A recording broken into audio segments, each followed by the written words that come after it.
Nous sommes aujourd'hui à un point où il existe de nombreuses raisons pour considérer l'arrêt de fumer.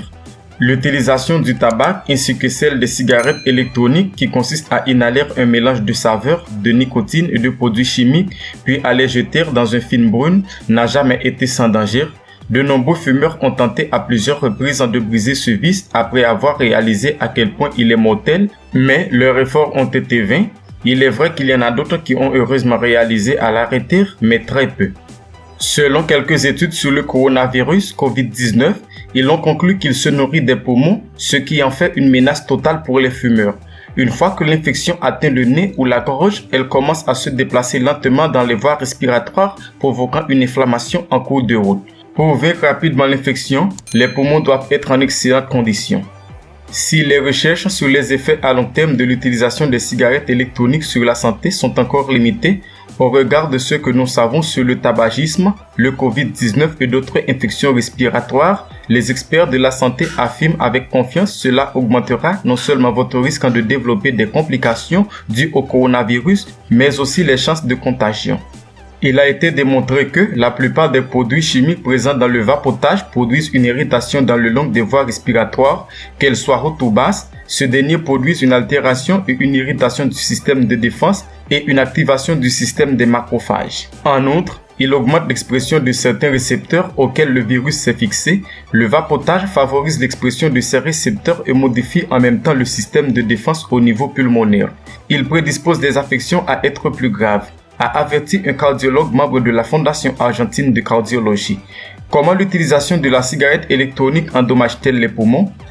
Le problème le plus évident du tabagisme est la détérioration des poumons qu'il inflige. Diverses études montrant que l'aérosol émis par les cigarettes électroniques contient 4 groupes de composés toxiques et cancérigènes appelés carbonyles, des composés organiques volatiles, des nitrosamines et des métallures. Cet aérosol provoque des lésions pulmonaires telles que la pneumonie et des blessures similaires à l'emphysème, qui est l'une des maladies à l'origine de la bronchopneumopathie chronique obstructive BPCO.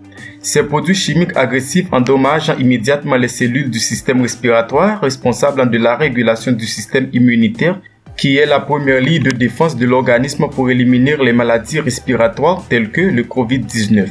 Du fait que le vaporisateur supprime la réponse immunitaire des poumons, il augmente alors la gravité et la durée d'autres infections respiratoires telles que la bronchite, la grippe et la pneumonie. Selon Robert Jackler, président du département d'autolaryngologie de Stanford Medicine. Une étude publiée dans le Chinese Medical Journal portée sur 78 patients atteints de COVID-19 a révélé que ceux qui avaient des antécédents de tabagisme étaient 14 fois plus susceptibles de développer une pneumonie. Le COVID-19 provoque une inflammation et un gonflement des poumons, ce qui rend difficile l'absorption de l'oxygène. Selon M. Jackler, l'infection peut réduire la capacité des poumons à le faire d'environ 50%. Une personne en bonne santé peut utiliser un supplément d'oxygène et surmonter l'infection, mais si vos poumons sont déjà affaiblis par la cigarette ou le vapotage, il est plus difficile d'obtenir de l'oxygène. La réserve pulmonaire, c'est-à-dire la capacité à supporter la détérioration des poumons, est très influencée par les antécédents de chaque personne en matière de tabagisme et de langage, a expliqué M. Jackler. Cela peut augmenter le risque que les vapoteurs subissent une forme plus grave de COVID-19.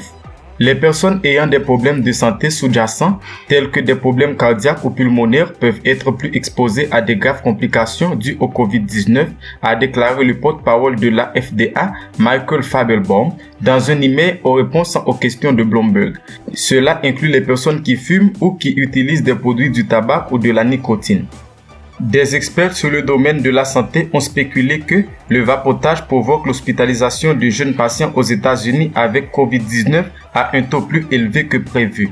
Même si nous pensons que les jeunes se rétablissent plus facilement du COVID-19, ils peuvent encore tomber gravement malades, surtout si leurs poumons sont déjà endommagés par le vapotage. Et même si certains jeunes vapoteurs présentent des symptômes plus légers, il peut s'agir de soi-disant propagateurs silencieux qui accélèrent la propagation de COVID-19 à un rythme alarmant. Donc, arrêter le virus dépend de l'effort de chacun et la santé est plus importante que le tabagisme. Faites l'effort et mettez de côté le tabac et les cigarettes électroniques pour avoir un système immunitaire plus fort contre la propagation du COVID-19. Si vous avez aimé l'information, partagez-la avec vos amis et dites-nous dans les commentaires si vous acceptez d'arrêter de fumer. Merci, à la prochaine.